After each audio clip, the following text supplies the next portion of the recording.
faith book, the book of faith, the Word of God, the Bible. Hello, FBK. Good evening, and I want to read to you my verse.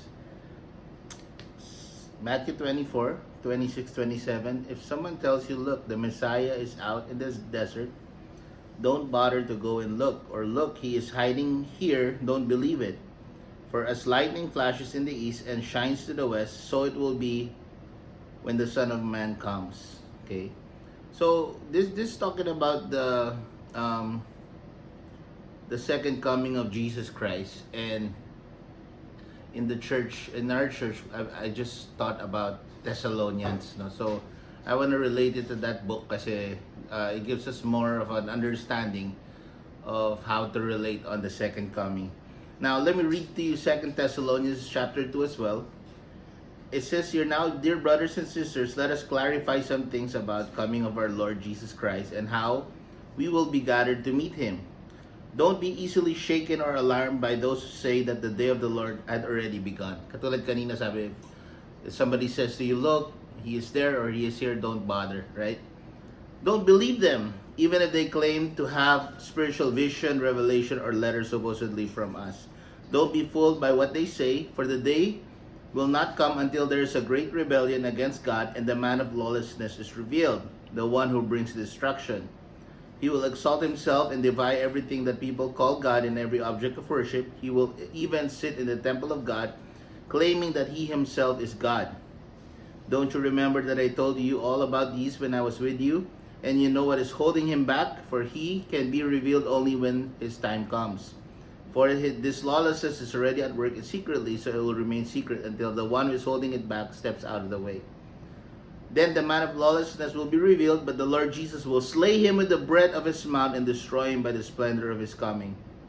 This man will come to do the work of Satan with counterfeit power and signs and miracles. He will use every kind of deception to fool those on their way to destruction. But because they refuse to love and accept the truth that will save them, so God will cause them to be greatly deceived. So they will believe these lies. Ayan, so when you think about this, na there's gonna be people be deceived, no? And even right now today, there's a lot of so-called prophets, right? And it already says here that don't be easily alarmed by those that says the day has already begun. They have spiritual vision, revelation, or a prophecy talking about Jesus coming on this day. And recently some African guy was saying Jesus coming September 22nd. My daughter's asking me, I heard this, and even a lot of people I know, Christians are saying, Jesus is coming.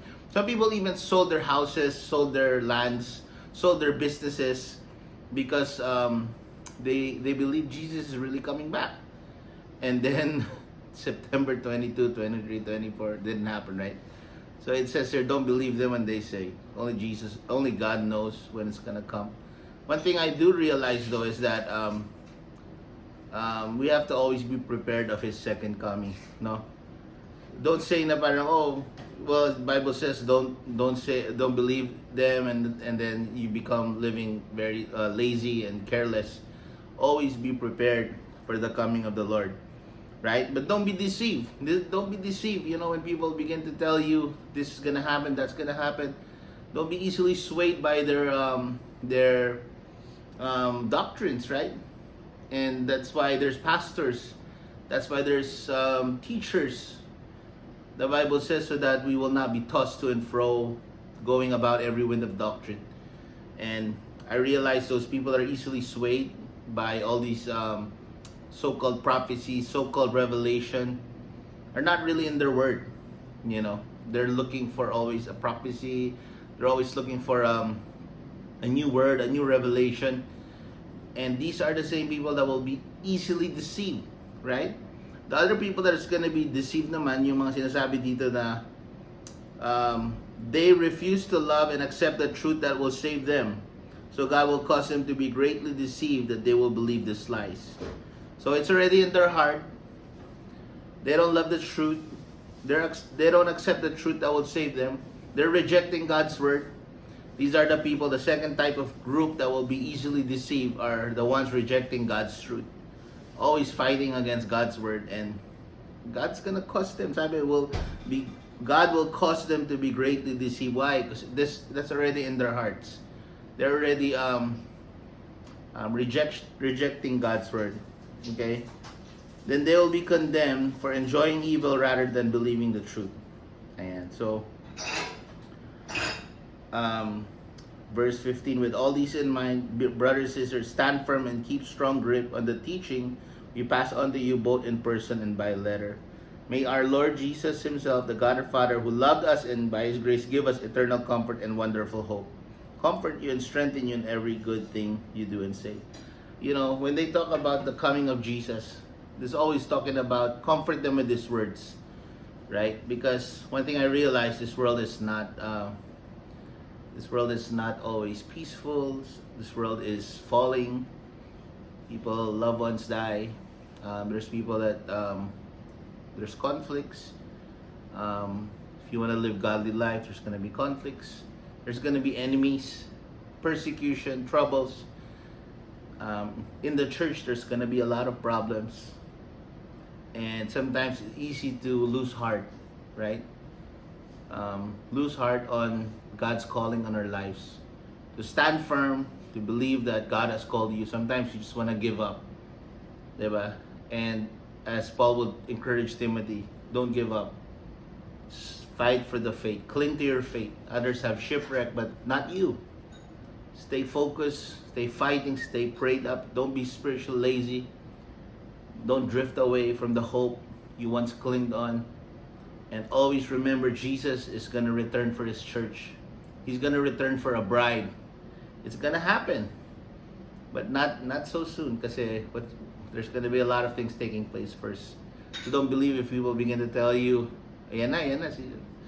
You know, don't be alarmed, right? There's going to be a lot of things taking place first, and then I personally believe there's going to be in Thessalonians, we're going to be caught up in the air as believers, and then all of a sudden the man of lawlessness will come.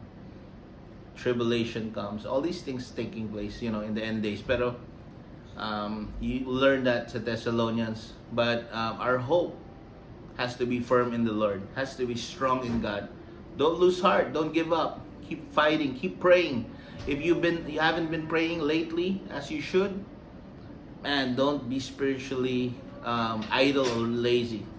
Start praying harder, kasi the days are gonna get worse and worse. I'm telling you, it's gonna get harder and harder, more difficult. People are gonna betray each other. Even in the house of God, people are gonna betray each other.